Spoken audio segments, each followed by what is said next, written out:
Bonjour et bienvenue dans la 7e vidéo pour la première EFG dans laquelle on va faire le grand 2, probabilité sur un ensemble fini. Alors non, je ne me suis pas amusée à mettre tous les titres en avance. En fait, j'ai déjà fait cette vidéo une fois en entier et puis j'avais oublié d'allumer le micro. Voilà, donc une vidéo de plus de 20 minutes, je suis partie pleurer et me revoilà pour recommencer. Définition. Alors déjà, il n'y a pas de grand A. Ok, il était sauvage, faut le barrer sur le fichier que je vous ai envoyé. On va faire une définition qui peut paraître un peu barbare, mais que vous allez comprendre après avec les exemples. Donc je prends l'univers oméga qui contient des éventualités. Je suis maintenant dans un cas général, je ne sais pas si je parle d'un dé ou de je ne sais pas quoi, des pièces, pile ou face. Donc j'appelle les éventualités x1, x2, x3, etc. jusqu'à xn. Donc par exemple 1, 2, 3, 4, 5, 6 pour un dé, pile et face pour une pièce, etc. Alors, on définit une loi de probabilité.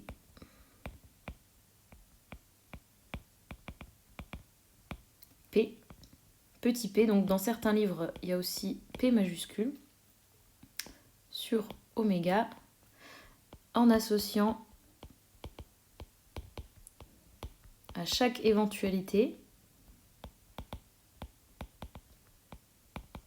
donc je vais appeler xi, comme ça c'est plus général, un nombre réel qu'on note P de xi, qu'on va lire probabilité de xi, qui répond à 3 conditions.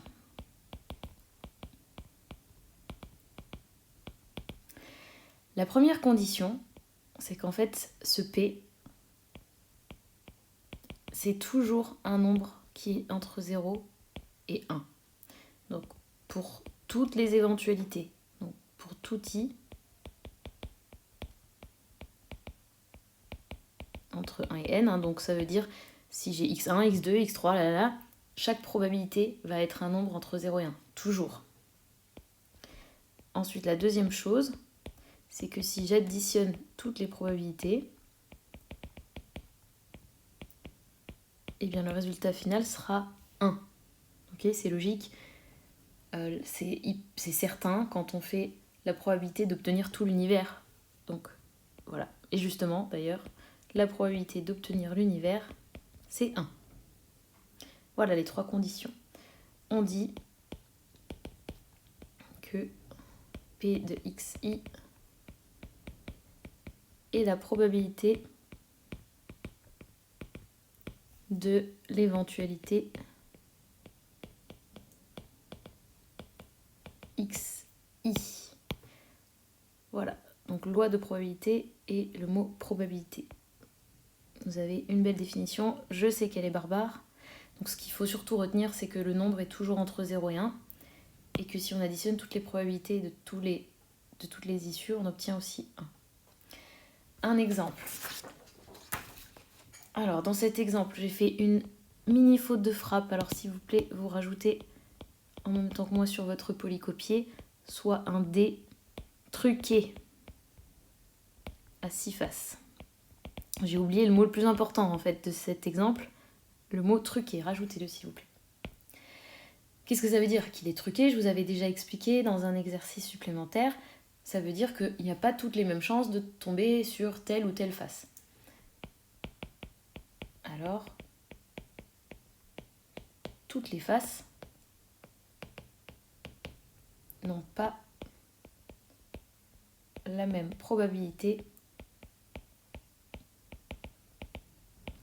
d'apparition. Donc les messieurs qui construisent des dés truqués, ils vont normalement fournir avec le dé la loi de probabilité, ce qu'on appelle. C'est l'explication en fait de quelles faces sont les plus intéressantes, entre guillemets. Donc, par exemple, donc c'est un exemple, hein, le dé peut être truqué de plusieurs façons différentes. Là, je vous donne juste une possibilité. Si on dit, voilà, P de 1, donc ça veut dire probabilité d'obtenir 1, on me dit c'est une chance sur 6. Ok, pour l'instant c'est comme un dé normal. Par contre, probabilité d'obtenir 2, on me dit 1/12. Donc ça veut dire qu'il y a moins de chances d'avoir un 2 que d'avoir un 1. P de 3, on me dit aussi 1/12. Donc il y a autant de chances d'avoir un 2 et un 3, mais moins que d'avoir un 1. P de 4, on me dit 1/6. P de 5, 1/6. Et P de 6, 1/3. Donc si jamais on joue à un jeu et qu'il faut parier sur la face qu'on va obtenir, si nous on connaît le dé truqué, on a tout intérêt à parier sur le 6, parce que c'est lui qui a le plus de chances de sortir. Voilà, c'est ça, une loi de probabilité. Donc c'est une loi qui donne les probabilités de chacune des éventualités. Une définition maintenant. Donc si je prends une probabilité sur un univers,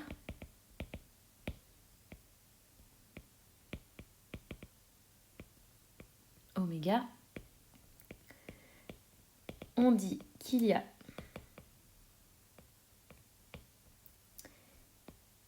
équiprobabilité si, alors j'espère que vous allez réussir à trouver vous-même, équiprobabilité, équi ça veut dire égal, et probabilité, voilà. Donc c'est équiprobable si on a la même chance de sortir pour toutes les éventualités. Donc si tous les événements élémentaires, on peut aussi dire,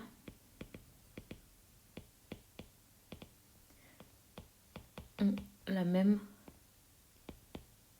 probabilité. Donc dans mon dé truqué, vous avez bien compris que ce n'était pas le cas. Par contre, si je prends un dé tout à fait normal, là j'ai les mêmes chances de sortie, donc c'est équiprobable. Un exemple, je vais prendre bien sûr mon dé normal, soit un dé équilibré à 6 faces. Quelle est ma loi de probabilité? Eh bien, je vais écrire les probabilités de sortie de chaque nombre. La probabilité d'obtenir 1, c'est la même que celle d'obtenir 2, c'est la même que celle d'obtenir 3, c'est la même que celle d'obtenir 4, et d'obtenir 5 et d'obtenir 6, et c'est 1/6. Donc tous les nombres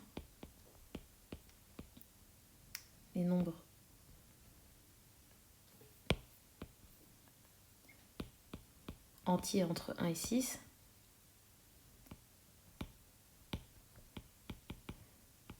ont la même chance de sortir.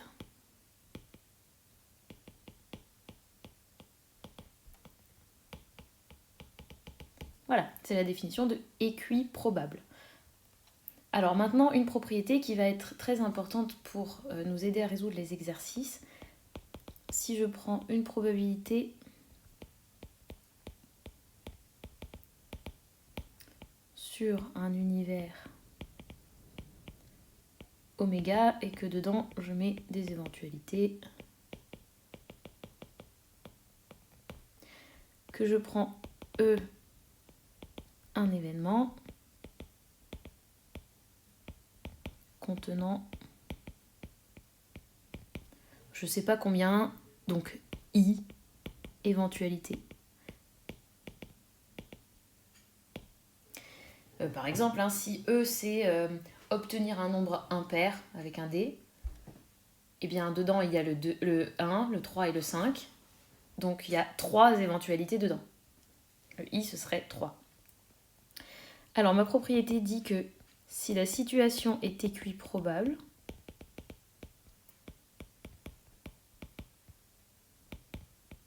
eh bien il y a un moyen très simple de calculer les probabilités.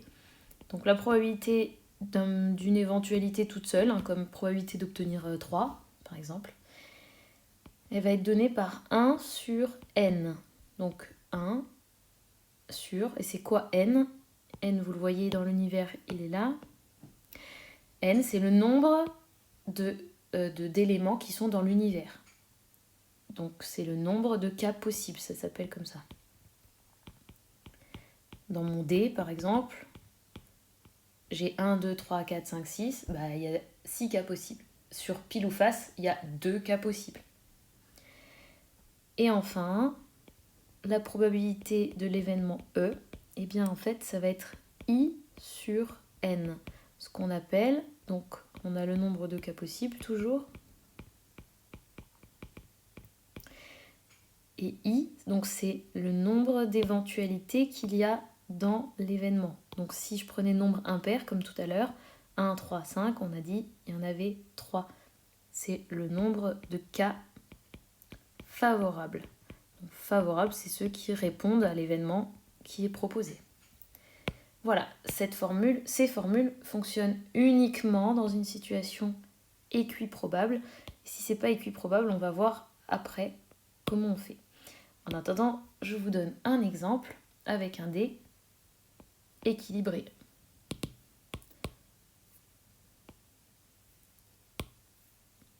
Soit D, soit un dé équilibré à 6 faces. Et je vais prendre A comme événement, obtenir 2. Et puis, je vais aussi prendre E comme événement, obtenir un nombre pair. Alors, mon but, c'est de calculer la probabilité de l'événement A et puis de calculer la probabilité de l'événement E. Donc, je vais regarder ce qu'il y a comme résultat possible. Donc, je lance un dé, il y a 6 résultats possibles.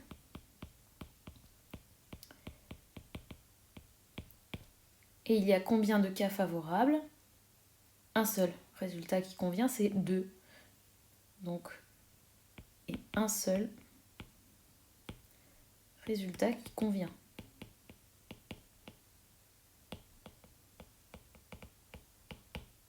Le 2. Donc, la probabilité d'obtenir 2, c'est-à-dire P de A, eh bien, donc, il y a un seul cas favorable et 6 résultats possibles, donc 1 sur 6. On aurait bien sûr pu le trouver sans écrire tout ça, mais ce sont des exemples simples pour que vous compreniez comment ça marche. Donc il y avait une chance sur 6 d'obtenir 2, vous l'auriez trouvé tout seul. Maintenant, si je regarde l'événement E, obtenir un nombre pair, je vais déjà écrire sous la forme d'un ensemble. Donc il y a 2, 4, 6. Donc les 3 cas favorables sont 2, 4 et 6. Sur un total de combien de cas possibles? 6 cas possibles. Donc, d'après ma formule, la probabilité de l'événement E, c'est le nombre de cas favorables, c'est-à-dire 3, et divisé par le nombre de cas possibles, c'est-à-dire 6. Et je simplifie. Et j'obtiens un demi. Voilà. Alors, maintenant, une définition. Donc, c'est la définition qui explique comment on va faire si ce n'est pas équiprobable. Alors, pour tout événement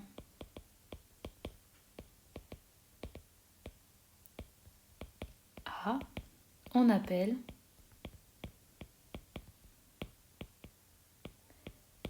probabilité de A la somme des probabilités des éventualités de A. Ça a l'air très clair comme ça, n'est-ce pas?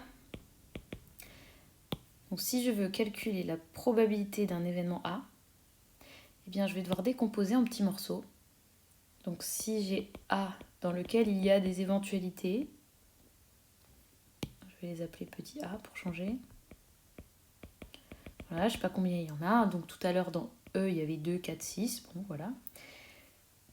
Alors, pour avoir la probabilité de A, eh bien, je vais décomposer en plein de petits bouts. Je vais faire la probabilité de la première éventualité, plus la probabilité de la deuxième éventualité, etc. jusqu'à la fin, en fait. Voilà. Et donc, quand ce n'est pas équiprobable, c'est ce qu'on doit faire pour pouvoir trouver la probabilité d'un événement qui contient plusieurs éventualités. pour l'exemple, je vais reprendre le dé truqué qu'on avait tout en haut là. On reprend l'exemple du dé truqué. Donc on avait, je vous rappelle, dans mon dé truqué, on avait ceci. On avait la loi de probabilité suivante. Obtenir 1, c'était 1/6, obtenir 2, etc. Donc si je prends un événement B, et je voudrais obtenir un nombre pair de la même manière. Malheureusement, je ne peux pas utiliser nombre de cas favorables sur nombre de cas possibles. Ça me donnerait 3 sur 6, une chance sur 2, et c'est pas vrai puisque ce dé, il est truqué. Donc pour avoir la probabilité de l'événement B, je vais devoir décomposer en petits morceaux. Donc ce sera la probabilité d'obtenir 2, plus la probabilité d'obtenir 4, plus la probabilité d'obtenir 6. Je regarde dans ma loi de probabilité. Obtenir 2, c'est 1/12, obtenir 4, c'est 1/6, et obtenir 6, c'est 1/3. Donc je vais recopier ça.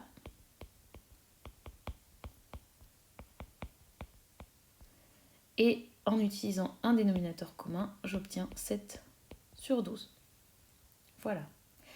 Donc j'espère que vous faites bien la différence. Quand c'est équiprobable, on utilise la propriété. Quand ce n'est pas équiprobable, on utilise cette définition.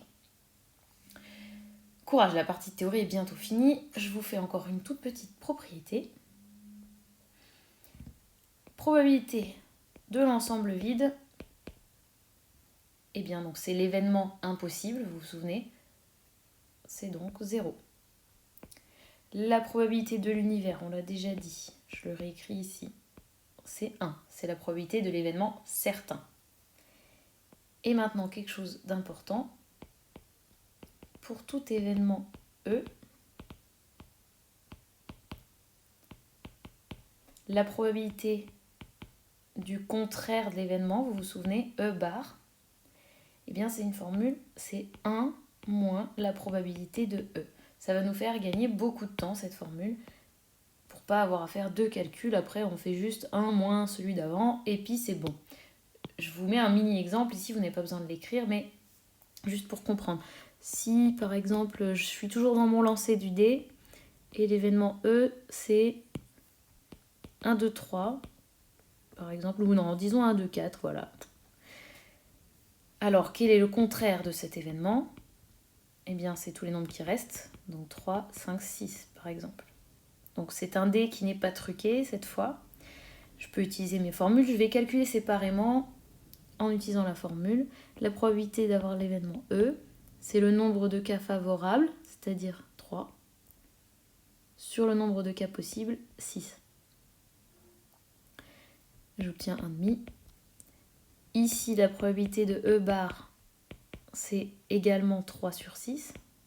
C'est aussi 1,5.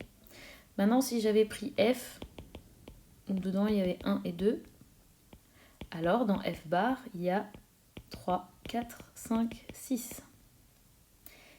La probabilité de F, c'est 2 sur 6. Et la probabilité de F bar, c'est 1, 2, 3, 4 sur 6, c'est-à-dire 2 tiers. Et vous voyez ici, la probabilité de E bar, c'est bien 1 moins la probabilité de E.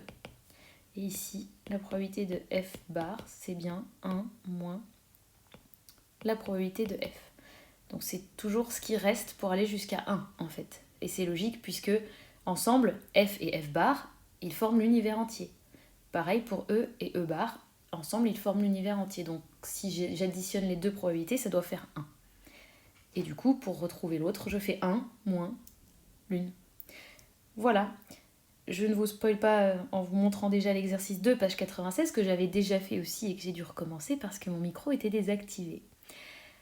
A bientôt pour la vidéo numéro 8 avec le son. Bonne journée et à demain.